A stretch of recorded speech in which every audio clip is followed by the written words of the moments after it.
Another episode ng ating vlogs, Badong Arateles po. Pag-uusapan natin ngayon, ito po, no, lumabas na po itong SWS survey. Ang taas po ng dami ng bilang ng gutom na Pilipino, no, 22.9% o 1/4, kulang-kulang 1/4, no. Konti na lang po, 1/4, ibig sabihin 4 na bahagi po ng populasyon ng Pilipinas ay gutom. Grabe po 'yan, no. Mas mataas lang po noong pandemya dahil alam na natin kung bakit. Kasi lockdown tayo. Pero ngayon po, walang pandemya, nakakapagtrabaho ang tao. Pero bakit po malaganap ang kagutuman, no? Pero ang kasawi ang palad, ang inaatupag pa rin ng gobyerno, sirain yung mga Duterte. Doon po sila nakapokus. Wala na silang pakialam kung ano mangyayari. Ang importante sa kanila, ma-extend, no, yung panunungkulan ng Marcos Romualdez Araneta dito sa Pilipinas. Huwag nating i-allow to, no? Kaya grabe po. Pag-usapan din po natin na po wala po silang sense na no. Ang dami pong sinabi ni BP Sara, sa totoo lang. Napakarami niyang sinabi, no, na si BBM talaga ay walang plataporma. Si BBM talaga hindi alam ang gagawin, hindi po nila maipagtanggol 'yan. Alam niyo po yung paninira nila, may katok daw si BP Sara, Sara Ulo. Ang dami ng tawag, Fiona, Sara Ulo, Pusit. Walang katotoran lahat at ang pinakamalupit siyempre Sara without H na hindi na yata nila ginagamit ngayon. Dahil wala po nakakaintindi kundi sila-sila lang. Dininay po ni Pangulong Duterte yung reward system sa war on drugs. Alam nyo, tigilan na po natin. May reward o walang reward, yung result po tayo mag-base. Tapos na po yan. Ano ba resulta niyan? Bumababa krimen? Tumahimik ba sa kapaligid? Yung objective niya ba, nakamit niya? Kung nakamit yung objective, at ang gagawin nyo ngayon, gagawin nyo lang ang lahat para siraan, mahirap po yun. Kasi naranasan ng Pilipino. Alam nyo po, bali-balik ta rin nyo man. Tapos ngayon, ang pinatutupad nyo, bloodless. Mas matalino pa sa inyong lahat si Richard Gomez Hindi naman pila matalino. Maring mas matalino kayo. Pero si Richard Gomez po nagsasabi ng totoo yung mag-asawa. Di ba? Hindi mo pwedeng pakiusapan. Drug lord, tumigil ka na, pwede ba? Drug lord, sumuko ka naman. Hindi ka namin sasaktan, walang mangyari sa'yo. Basta sumuko ka na lang. Tigil mo na yung hanap buhay mo, nagbibigay sa'yo ng limpak na salapi. Kahit wala kaming gagawin sa'yo, sumuko ka na, pwede ba? Hindi po pwede yun. No? Okay. Ang sagot po nila sa mga binato ni Sara, napakarami. Kahihiyan ni Romualdez, walang kakayahan yung Pangulo, walang plataforma, wala talagang gagawin Ngayon nyo po sabihin, dapat yung mga congressman, yan dapat sinasagot nyo, hindi po totoo yan sinasabi ni BP Sara. May malinaw pong plataforma, may malinaw pong ginagawa ang Pangulo. Halimbawa po, ako na magbibigay sa inyo. No? Halimbawa po sa pagbaha. Sa malawakang pagbaha po ngayon, ang programa po ng Pangulo ay ayuda. Di ba? Dapat ako na sasagot sa lahat. Sa kahirapan po, ang programa ng Pangulo ayuda. Sa kawalan po ng mga infrastructure, ang programa ng Pangulo ay ayuda. Sa kawalan po sa West Philippines po na hindi po natapos-tapos ang kaguluhan, ang programa ng Pangulo ay ayuda. Ano pa? Wala naman po talaga Ang laki po ng mga binato ni BP Sara. Pero sinasagot lang bakit hindi mo sagutin yung maliit?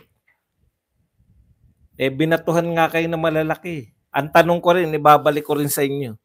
Bakit hindi po sagutin ni Martin yung mga binato ni BP Sara?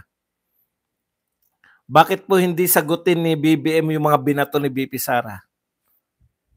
Kitam? Gusto nyo, nagpaparatang kayo, sasagutin. Eh, mas malalaki yung paratang ni BP Sara eh. May ebidensya siya eh. Sa inyo, ano ebidensya nyo? Nanggugulat lang kayo? Ang mahal naman ng safe house. Yun lang ang sasabihin nyo, ang mahal ng safe house. May paratang ba kayo nag-overprice si BP Sara? May paratang ba kayo na binulsa ni BP Sara yung in-overprice niya? Wala naman. Namahalan lang kayo. Bakit? Ahente ba kayo ng safe house? Alam nyo ba ang presyo ng safe house? Ahente ba kayo?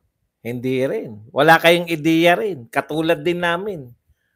Tandaan po ninyo, yung safe house po, no? Safe house po, iba po yan sa hotel o apartment. Okay. Sasagutin po natin isa-isa yan. Kasi ganito po eh. Pero bago yan, kung bago ka pa lang dito sa ating channel, mag-subscribe ka na. Dahil ito lang ang tayong channel na may kinikilingan, may pinapanigan, una sa balita, uli sa impormasyon. Huwag na tayo maghintay ng 500. Nakalimutan ko na. Nakalimutan ko na magbabasa pala dapat.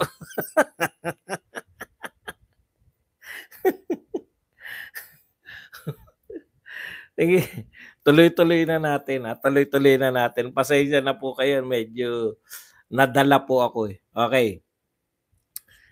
Ano ba talaga ang gusto nila? Di ba? Sige, ako na sasagot. Ako na sasagot sa mga gusto nila. Hindi raw sinasagot ni BP Sara. Sinagot na po. Hindi lang kayo ang sinasagot. COA po ang sinasagot. Bakit? Wala na. Mga kapatid, congressman po sila. BP Sara po, pangalawa sa pinakamataas. No? President, Vice President, Senate President, tapos mga senador, House Speaker, tapos mga congressman.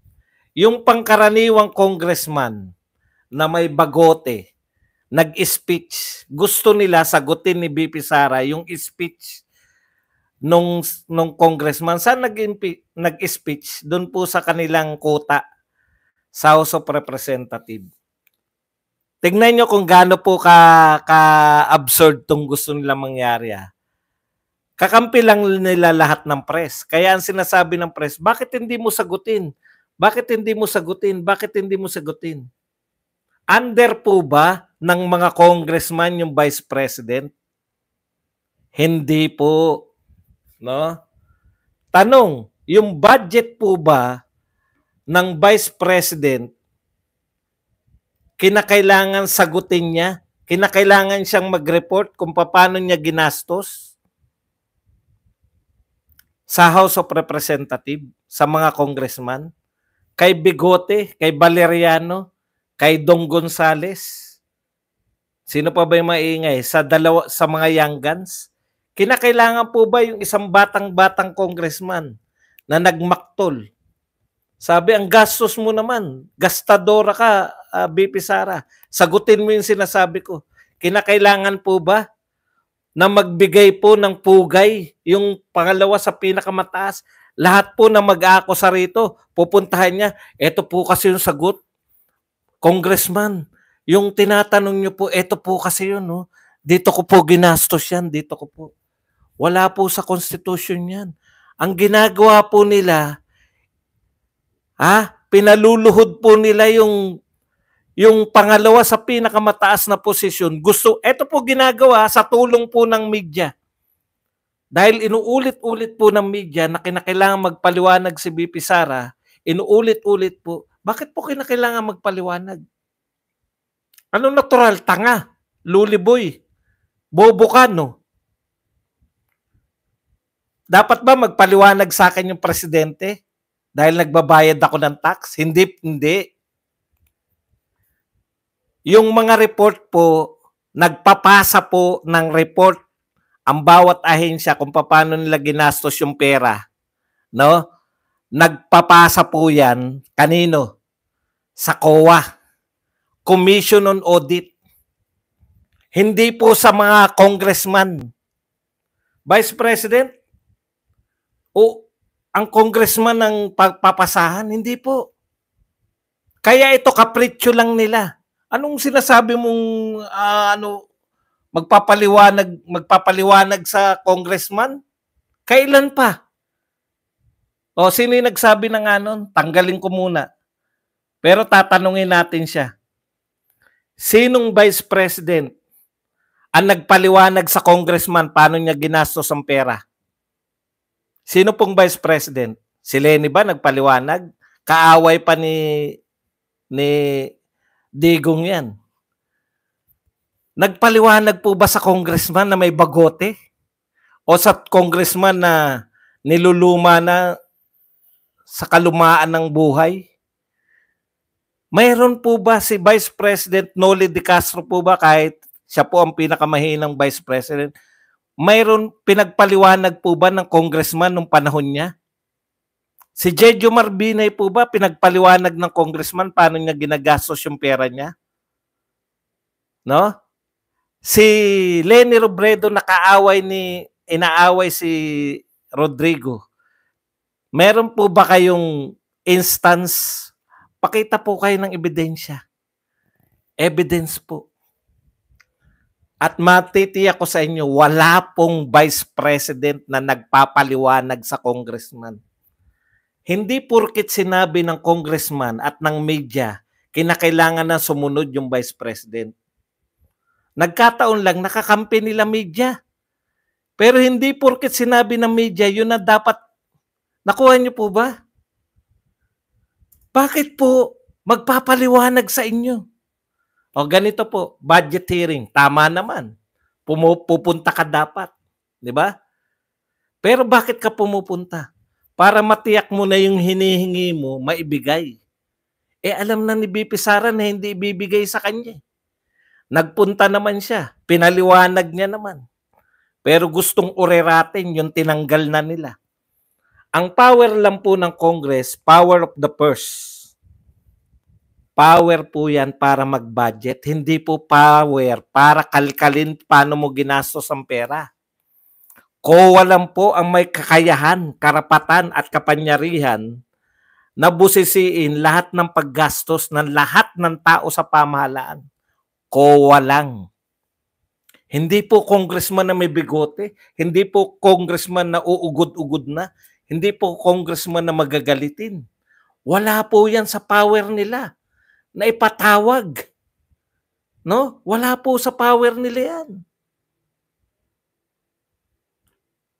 Sasabihin yung taxpayer. Magsabi po kayo kung kailan po ang isang vice president pinatawag ng congressman. Hindi po yan ginagawa kahit kailan. Dahil hindi po nila under ang vice president. Paulit-ulit lang eh. Bakit hindi ka magpaliwanag? Diversion tactics lang yan. Pusit lang yan. Anong pusit-pusit? Kahit hindi magpaliwanag, hindi niya po kayo dapat pagpaliwanagan. COA, kung may tanong yung COA, magalang pa yan na magsasabi, dadaan pa yan sa proseso. Madam, na may nakita po kaming kakulangan ninyo. Dear Vice President, magalang pa pong ibabalik para hingin yung kakulangan. Sila lang po, no? Yan po, kapritsyo lang yan. O pinagbintangan ni BP Sara, pinatawag niya ba si Martin? Martin, bakit ka tumanggap ng suhol? Pinatawag ba niya si Martin kahit na under niya si Martin kung tutuusin? Para pagpaliwanagin sa suhol-suhol? Hindi. Dahil alam niya na hindi niya naman trabaho yun. Etong mga congressman, hinigitan yung trabaho nila. Hindi naman nila trabaho yan eh. Busisiin ng pinagkagastusan. O bakit po binubusisi? Tama, maganda yung katanungan, di ba? Bakit ba dong tuwing budget hearing, binubusisi para kumpalpak yung paggasta mo? Hindi naman pala maganda yung paggasta mo rito. Halimbawa, may budget ka na na bibili ka ng mga bag, no? Tapos hindi magandang Pucha, may anomalya tong pagbili mo ng bag. Tatanggalin na namin to. Next budget, wala ka ng pambili ng bag. Halimbawa, ganun. Tatanggalin. Yun lang po yung power nila. Hindi po uusigin ka. Pucha, tinanggal na yung confidential fund eh. Ano pa isasagot ni BP Sara? Kaya nga sinasabi ni BP Sara, 2025 lang yung budget. Ang pinunta ko rito, 2025 budget. Hindi ko concern yung 2022 dahil tapos na yan. 2025 budget, kaya ako narito. She may not like what I'm saying. What's my answer? But I'm answering. Pinospone pa nila dahil hindi sila nakapalo sa script. Si BP Sara lang yung may part 2. Antindi nyo naman. Ngayon, labas na po sa budget hearing. Labas na to sa budget hearing. Ito po ay committee na hindi po sa budget hearing. Mayroong umangal na may bigoting congressman. Yun po ang pinagbatayan ng mga panibagong hearing na pinatatawag si BP Sara. Kailan pa may pinatawag ang Congress? Pwede nyo pong ipatawag. Pwede nyo pong ipatawag. Kailan? Pag sinampahan na ninyo ng impeachment. Kasuhan nyo, makakaharap nyo si BP Sara. Hindi po pwedeng hindi sumagot si BP Sara doon. Ano sabi ni BP Sara? Napag-aralan ko na yung impeachment eh. Articles of impeachment. Wala kayong kaso laban sa akin. Hindi nyo ko matatanggal. Kitam? Yung sinasabi nyo hindi sinasagot, sinagot na yan. Sa COA, hindi sa inyo. Sino kayo para sagutin? Vice President to. Pasasagutin nyo sa mga kapritsyo nyo. May hindi kayo maunawaan. Nariyan ang COA, magtanong kayo.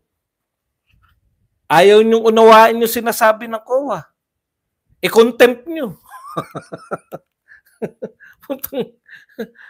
Kasalanan ba namin mahina pang intindi nyo? Sinabi ng COA walang anomalya. Walang anomalya. Alam nyo, umiikot, huwag kayong umikot. Dapat, alam ninyo, kayong mga nakikinig, huwag kayong maniwala dyan na kinakailangan sumagot ni Sara sa mga sabi nila. Hindi po kailangan sumagot ni BP Sara dahil wala naman silang power. Para kalkalin yan, paano sinagot? Paano? Kaya nga sinabi na ni BP Sara, bahala na kayo. Kung gusto nyo kaming isiro, magtatrabaho pa rin ako bilang Vice President. Isiro ang budget. Kaya po sila nagba-budget hearing. Kasi kung hindi nagustuhan ang sagot, halimbawa tinatanong ang Commission on Human Rights, paano mo ginamit yung pera mo? Hindi ko gusto yung pinaggamitan nyo ng pera. Peso lang ang budget mo. Ganun po yun. Yun lang po ang power nila. Power of the purse lang. Hindi po nila power to audit. Wala po silang power to audit. Ang ginagawa nila, nag-o-audit sila.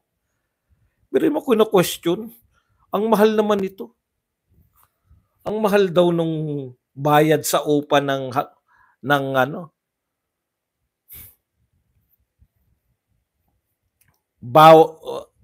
mahal daw yung upa ng safe house. Sino nagsabing kayo magpapasya kung mahal o hindi? Kung overpriced yan o hindi?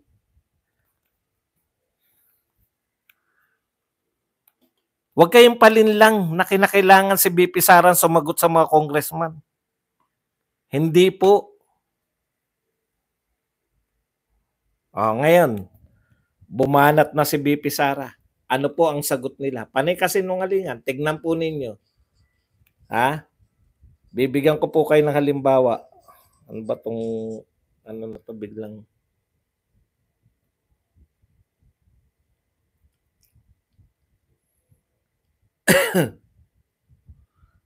eto na lang, isang halimbawa lang. Basta lahat po 'yan, pare-pareho lang po 'yan. Okay. Ang pinupuruhan po nila ngayon, DepEd. Ito po ang sinabi nito ni ano, hindi natin mahaba 'tong sinabi ni Dong Gonzales eh. Pero papakita ko sa inyo yung kasinungalingan nitong nung mama na 'to. Okay. Sabi ni Dong Gonzales, in a statement on Friday, October 18, Gonzales pointed out that Duterte, not Marcos, has failed as a leader. Bakit leader na ba ng Pilipinas si Duterte? Alam ko sa DepEd lang eh. Di ba? O sige, sa DepEd tingnan natin. Hindi daw failure si Marcos eh. Bakit may gutom? Mamaya, dito muna tayo. Accusing her of mismanaging public funds and allowing the Department of Education to deteriorate under her watch. Ayan Ayan lagi nilang sinasabi. Ilang taon po ba nag-DepEd si BP Sara? 2 taon lang. Ibig sabihin, sabi nila, yung DepEd daw, yung education, nag-deteriorate sa panahon ni BP Sara. Ibig buuan sabihin, tayo po ang pinakamataas sa PISA, tayo po ang pinakamataas. Kayo po makakasagot niyan, no? Yung educational system po ba natin bago mo po si BP Sara sobrang taas? Hindi po. Pinalitan niya si Briones, di ba? Minana ni Briones mula kung kanino pa man, bagsak na yung educational system natin. Kaya nga tayo nag-K-12 eh. Dahil hindi na kinikilala yung graduate natin eh. Kailan ba yung K-12 na yan? Panahon pa ni Pinoy. Pero hindi rin po nagde-deteriorate na yan before pa Pinoy. Talagang ang layo na po natin sa mga kapitbahay natin. Kaya wag nyo pong isisi yan, no? Kay BP Sara, 2 taon lang si BP Sara eh. Ngayon, ang sinasabi niya nito, ito Gonzales further stated that country's poor performance in 2022 Program for International Student Assessment, which highlighted the 5 to 6 year lag in learning competencies, is a direct result of her leadership failures. Direct result daw ng leadership failure ni BP Sara yung resulta ng 2022 test. Bakit po kasi nungalingan to? Siya na rin na nagsabi, no? Yung PISA, 5 to 6 years yan. Yung lag ng, yung PISA po, ang sinusukat po dyan, kung hindi ako nagkakamali, kung hindi grade 9, third year, no? Hindi ko lang matandaan eh. Grade 11 yata o grade 9. Pagtetesen, di ba? Okay. Ngayon, yung resulta po niyan, hindi po nakuha yan ng bata. Hindi po bumaba yung resulta ng bata dahil naging DepEd Secretary si BP Sara. Tanong ko, kailan ba umupo si BP Sara? 2022. Kailan po yung test? 2022. Ibig sabihin, pagkaupo ni BP Sara, dapat magic. Mataas na kagad tayo sa test. Nauna pa nga po Nauna pa nga pong umupo hindi ko alam kung sino po nauna. Yung test o yung pag-upo ni BP Sara. Imposible po yun. Educational system po, kaya nga system mula grade 1 hanggang high school. Yan po yan. So, ibig nyo sabihin, dapat may magic si BP Sara. Pagkaupo, nag-test, dapat mataas agad. Pareho lang po 2022, hinahanap ko nga po. Hinahanap ko po kung kailan pinag-test yung mga bata natin Kung nauna ba si BP Sarang umupo o yung test. Ang alam ko, nauna yung test Ibig nyo sabihin, hindi pa umuupo si BP Sara. Sinisira niya na educational system. Dahil nahuhulaan na ng mga bata, uupo yung isang Duterte. Kaya tayo, babagsak yung educational system. Hindi po ba malaking kasinungalingan yan? Yan ba yung ibabato nyo sa mga binato ni BP Sara? Bumagsak ang educational system. Ang sukatan nyo, PISA. Ano yung PISA? Test po yun na binibigay sa estudyante. Isa tayo sa pinakamababa. Kauupo lang ni BP Sara ng 2022, siya dahilan. Kita nyo? Para lang masiraan yung mga Duterte. Walang maniniwala sa inyo. Walang maniniwala sa inyo. Ang ganda nga ng ginawa ni BP Sara eh. No? Pinalaya niya yung mga teacher sa mga kung ano-anong gagawin. Simbolo lang po yun, yung paglalagay ng ano. Panay symbolic si BP Sara eh. Yung pong dekorasyon ng classroom. Ang sinisimbolo po nun, wag mong bigyan yung teacher ng mga gawain na hindi kasama sa pagtuturo. Dapat nakapokus lang siya sa pagtuturo, yung mga teacher. Yan po yun. Hindi pa po na ipoporma. Wala pa pong gumagraduate sa nagsimula kay BP Sara. 2 taon lang siya. Siraan nyo naman sa DepEd. Si BP Sara na ngayon ang may dahilan. Kita nyo? Ang sinasabi ni BP Sara, walang magsabi na yan ay kasinungalingan. Sinabi ni BP Sara na si Martin ay kahihiyan dahil may issue siya ng panunuhol. Walang makapag-deny sa inyo. Sinabi ni BP Sara na wala tayong number 1. Na si President Marcos, wala talagang malinaw na direksyon yung bansa. Walang makapagsabi sa inyo na hindi totoo yan. Panay ayuda at pa-concert lang. Ang ginagawa ng Pangulo ng Pilipinas, 3 lang. Dehin Bokiki, ayuda at pa-concert. Yan lang. Katulad ngayon, binatuhan siya ng napakarami ni BP Sara. Dehin Bokiki lang. Maririnig mo, may pa-concert na. Atin, umati na naman dun. Lahat ng imbitasyon, walang pinalalagpas eh. May inatina na naman na imbitasyon. Yung imbitasyon malamang na imbitasyon lang. Imbitahin pa ba natin to? Imbitahin mo na, baka makahalata eh.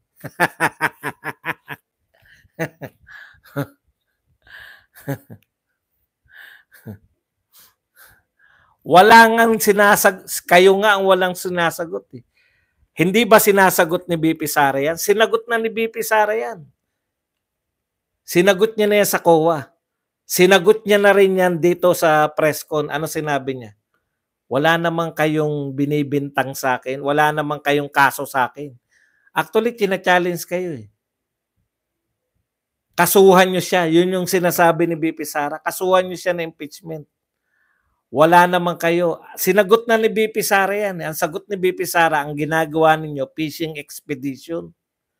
Dahil wala kayong kaso sa kanya. Lahat ng yan, tignan mo, ano yung binibintang nyo? Ang sinasabi nyo lagi, babasahan ko kayo Ang sinasabi nyo lang lagi, accusing her of mismanaging public funds. Mismanaging? May kaso bang mismanaging? It's either kasuhan nyo ng graft and corruption, pagdating po sa pera, pagdating po sa pondo. Ang kaso po dyan, graft and corruption at saka plunder. Wala pong kasong mismanaging. Ano yan? Patawa? Kaya nga ganun yung wordings nyo eh. Kung magnanakaw po, wala naman pong kaso yung sinasabi nyo eh. Ang ginagawa nyo lang, mismanaging, mismanagement. Kaso po ba yun? Hindi.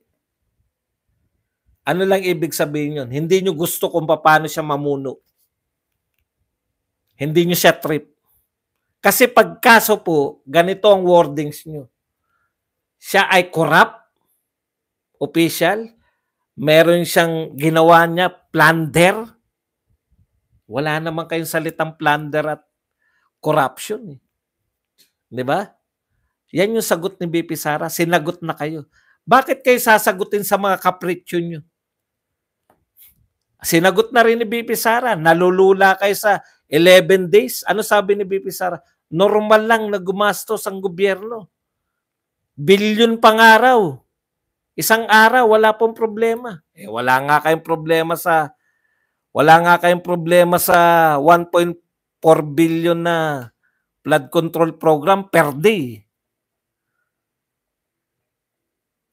Oo, nahawa po ako. At proud po akong nahawa ako. Ikaw, bintang lang nahawa, ganyan lang. Bintangan mo ko ng mali yung sinasabi ko. Anong mali sa sinasabi ko? Ang problema nyo, akala nyo yung congressman mas makapangyarihan kaysa sa vice president ng Pilipinas. Akala nyo anytime, patawag. Parang ganito yan eh.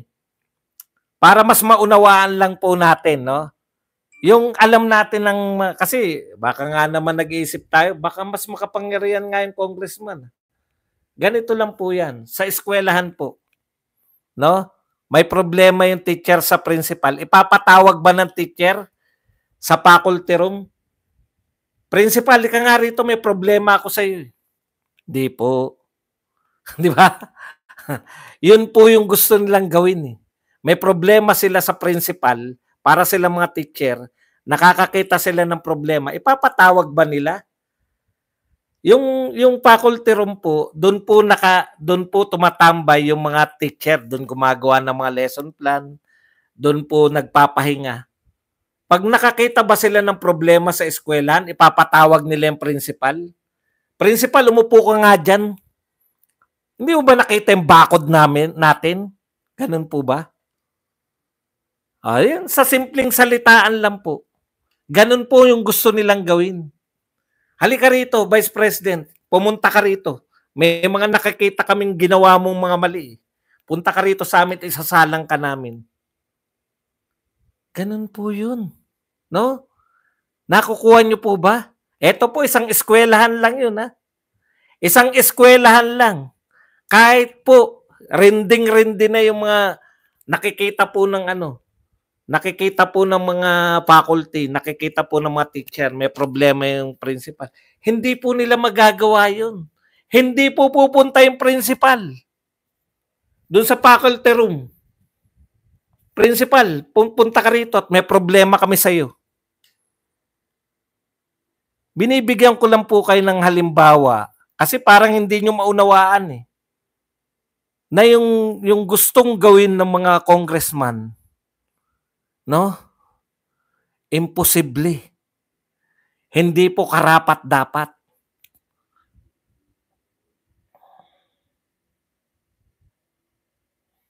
Huwag na natin bigyan ng pagkakataon makaporma yung mga yan. Yun na lang eh. Sino po magsasabi sa inyo na pwedeng ipatawag ng mga teacher yung principal? Eskwelahan lang yan ha. Ito po ang pinag-uusapan po natin, Pilipinas. Pangalawa sa pinakamataas na nanunungkulan, ipapatawag nyo para pagtulungan.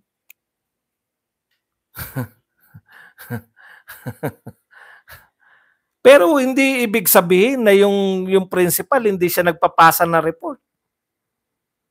May nag-o-audit sa kanya, merong humihingi sa kanya ng mga ginagawa niya.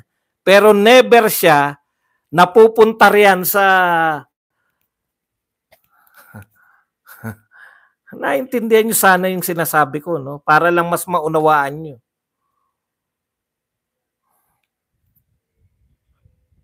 Ganun po yung ginagawa nila kay BP Sara. Hindi naman nila trabaho yun.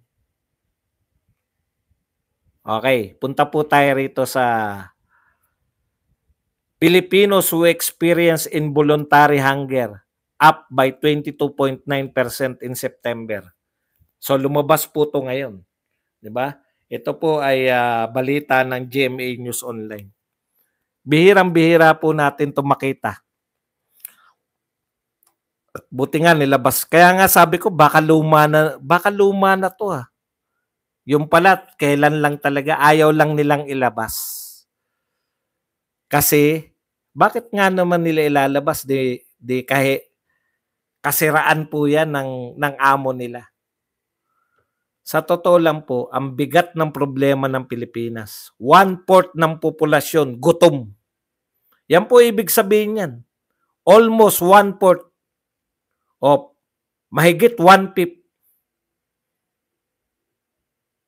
Ibig sabihin, Badong, 1/4 ng ating populasyon gutom. Oo, nakaranas ng kagutuman.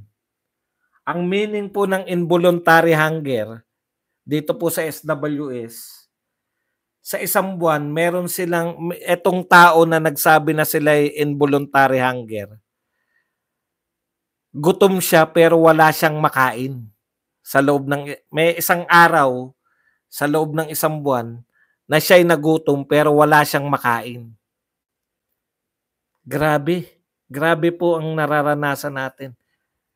Bilyon-bilyon ang pinamimigay na ayuda. Bilyon-bilyon ang nawawalang mga pondo na tinatangay ng baha na flood control program. Pero bakit sangkatuta ka nagugutom? Bilyon din na nagugutom.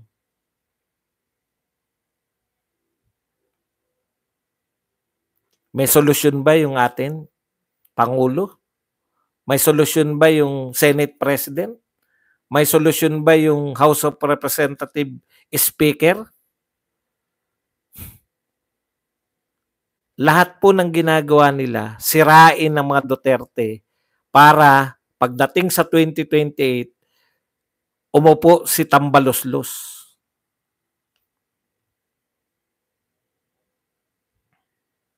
Wala silang pakialam. Mas gutom ang Pilipino, mas sikat sila dahil mamimigay sila ng ayuda.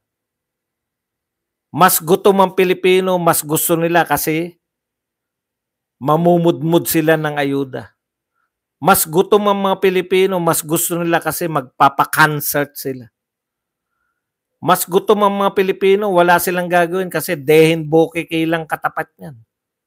Kina-challenge po tayo talaga ng mga to. Wala naman kayang gawin. Di ba? Ganyan po yung ginagawa. Parang sila, kina-challenge ni BP Sara, hindi nyo naman ako kayang tanggalin. Totoo naman. Kasi nga, wala naman kayong kaso.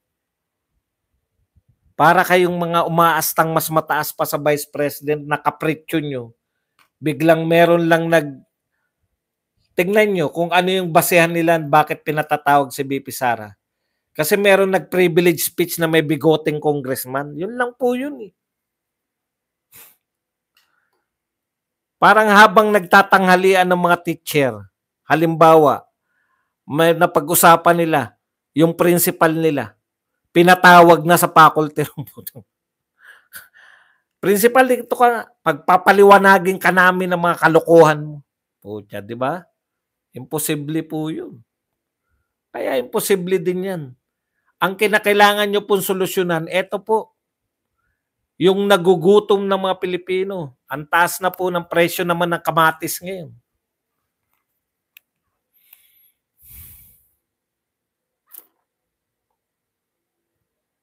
Kailangan ng kamatis ng mga Pilipino. Magtotorta lang ako, kailangan ko ng kamatis. Napakataas na ng presyo ng kamatis. Wala namang pakialam. Dehin bukiki. Lilipas din yan. Mamimigay ng ayuda. Papa-concert.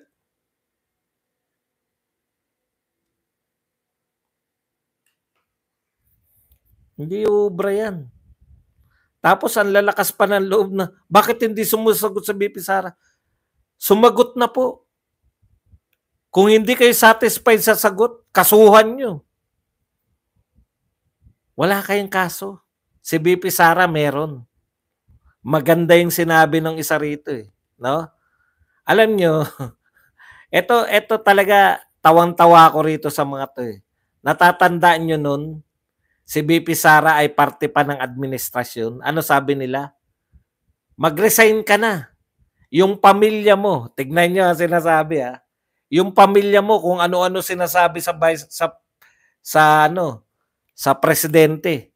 Pamilya lang si Rodrigo, tsaka si Pulong at tsaka si Baste. Di ba? Galit na sila. Ano kang klaseng vice president? Ganyan yung ano nila no? Bahagi ka pa ng administrasyon. Sabi ng mga, eto, lahat ng mga kolentong. Ha? Bahagi ka pa ng administrasyon. Sinisiraan ng pamilya mo, wala kang ginagawa. Kung ano-ano sinasabi ni Duterte, ni Digong, ni Rodrigo, kung ano-ano sinasabi ni Baste at saka ni Pulong. Mag-resign ka na kaya. Wala ka namang silbi. Di ba? Pinagre-resign. Dahil wala hindi niya raw kayang awatin yung pamilya niya. Pinagbigyan kayo, nag-resign. Ngayon, hindi niya kayang awatin. Na-realize nyo, puta, ba't natin pinag-resign? Buti pa ka na hindi nagre-resign. Di po ba? Be careful what you wish for. Kahit na barok yung English ko. Be careful what you wish for. Baka magkatotoo. Pinag-resign nyo. Ngayon, hindi na po yung pamilya ang problema nila. Sabi nila kay BP Sara, mag-resign ka na. Total, hindi mo naman kayang pigilan yung pamilya mo magsalita laban kay Marcos.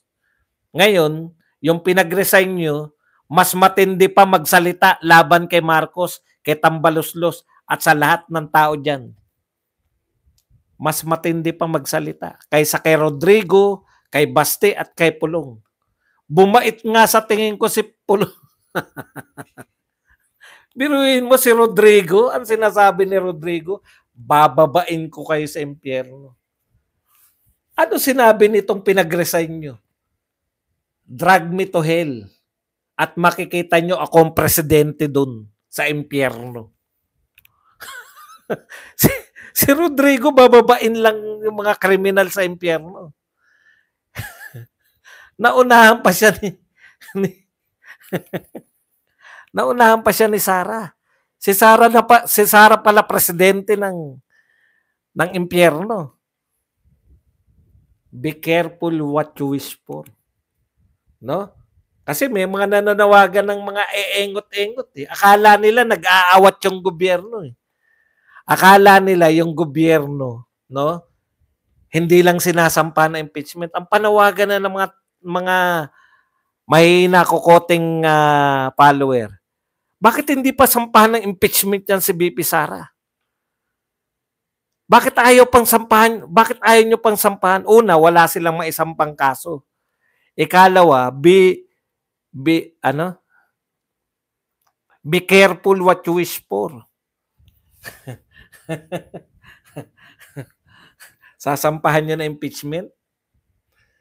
Ano ikakaso nyo? Ano yung mga termino nila? Mismanaging funds. Mismanagement? Wala pong kasong mismanagement.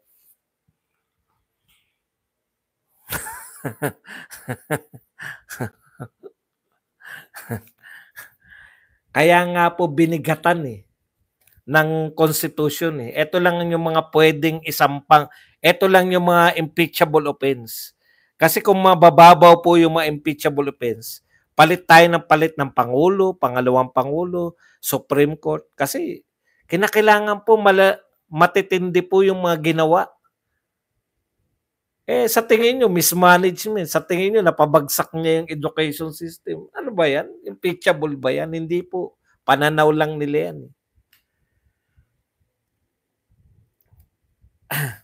Okay. Ito po, meron sinasabi dito. Ito. Si BBM, sabi po to, supporter to Yung mga supporter po nila, wala nang mga pangalan May gipat ang pangalan nito. Si BBM may listahan ako 5 bagay na impeachable offense niya. Very psycho daw, yung sinabi niya. Tapos sinundan pa niya pero sa tingin nyo, papasa dyan sa House? Diba? Kaya ito, ang sabi, palusot na agad, parang sa pulburon bid lang yan Sabi ng ungas na dilulu supporter, 3 videos daw yun. Pero patapos na 2024, wala pa rin kasunod na nilabas nila. Sobrang ginalingan yata mag-edit para hindi halatang deepfake. Okay. Wala akong pakialam dun sa mga video-video. Hindi po si BP Sara nagsalita nun. Ito po si BP Sara Meron siyang 5 listahan na impeachable offense. hinahamon nyo ngayon. Sinasabi nyo wala. Anyway, kung meron listahan ko no, ilabas na sa publiko. Wala nang madami pang ebas kung totoo man yan. Kasama mo kaming mga loyalists na sisigaw ng hihingi na impeachment. Hindi naman kami konsentidor na gaya nyo. Sila rin daw ang mananawagan ng impeachment. Hindi nyo nga naintindihan ng yung mga sinasabi ni BP Sara. Be careful what you wish for. Di ba? Ilalabas yan ni BP Sara. Huwag kayong mainip. Sina-challenge nyo ba na wala siyang 5 impeachable offense? Baka pag nilabas nila yan, mahirapan na naman kayo. Doon lang sa paghukay ng bangkay. Gigil na kayo.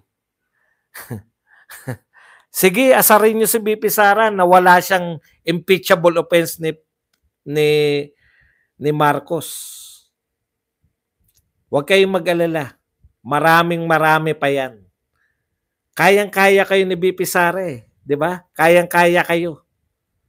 Walang media yan. Walang bayad sa media yan. Pero pati media, kaya niyang paikutin sa kanya. Galaiting sila ngayon. Si BP Sara kumakain lang ng fishball sa Baclaran. Nakita niyo na ba yung picture? Kumakalat na picture na si BP Sara kakain lang ng fishball sa Baclaran, nagpapaluto lang ng fishball. Nanggagalaiti na sila kagad. Ano yung mga sinasabi nila sa fishball ni BP Sara?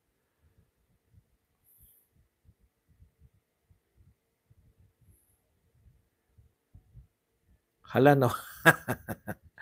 Nawala na naman yung ano ko. Sige, huwag kayong tumahimik. Ito na lang muna, bago natin abang hindi ko pa nakikita yung fishbowl. Si Barry Gutierrez. Nagsalita na naman ng Pap Barry Gutierrez. Papansing Barry Gutierrez. If a vice president admitting that she imagines cutting off the president's head is not a ground for impeachment, I don't know what it is. Philippine politics has officially entered crazy. Yan. Sabi ni Barry Gutierrez, no, yung sinabi raw ni BP Sara na ini-imagine niya na pinuputulan niya ng ulo si BBM ay impeachable offense daw. Tindi, no? Nakakita na po, palakpakan natin. May nakita mo na po silang impeachable offense. Una, sampahan mo na ng kaso, may impeachable offense ka na eh. Pwede po yan. Kahit sino pong abogado ka naman eh. Yan ang at least si Larry Gadon, alam nyo sa totoo lang po, kahit ganun po si Larry Gadon, kahit nakakontra tayo sa kanya, nakakontra ako lagi kay Larry Gadon eh. Pero pag sinabi niya na sasampahan kita ng impeachment, pag sinabi niya may impeachment, kahit matalo siya, nagsasampa siya. Pumupunta sa Supreme Court. Ikaw, Barry Gutierrez, sa tingin mo, impeachable offense yung inimagine ni BP Sara na pugutan. Impeachable offense, sampahan mo ng kaso. Yan ang pagkakaiban mo eh.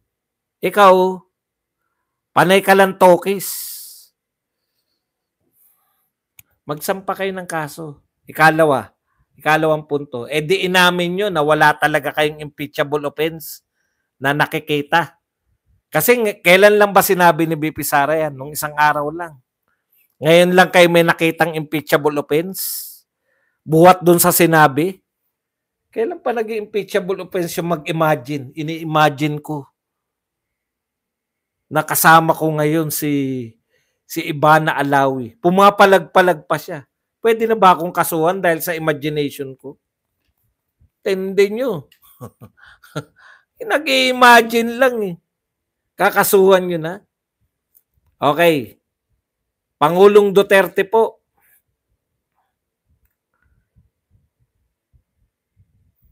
Pinabulaanan na may reward system. Basahin na lang po natin at wala na po tayong oras. Anyway, pinaniniwalaan ko po ito ng lubos-lubos.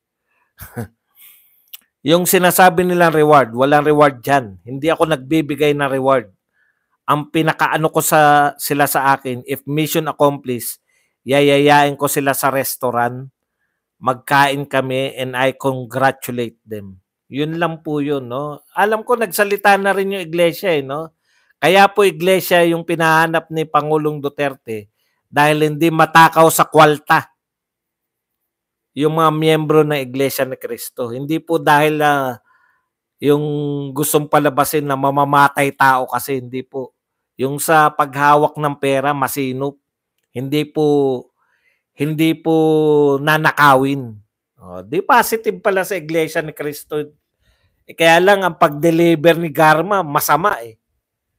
Samantalang yung palang pagkakasabi, ayon po dun sa napanood ko, hindi ko alam kung ministro ng iglesia yun, ay dahil nga yung pagtitiwala sa mga iglesia ni Cristo, in fairness. Di ba? Magkaiba, no? Ganun pala ibig sabihin, no? Yan lang po ang ating topic. Pwede na po kayo magtanong, pwede po kayo magbigay ng reaksyon, at higit sa lahat, pwede po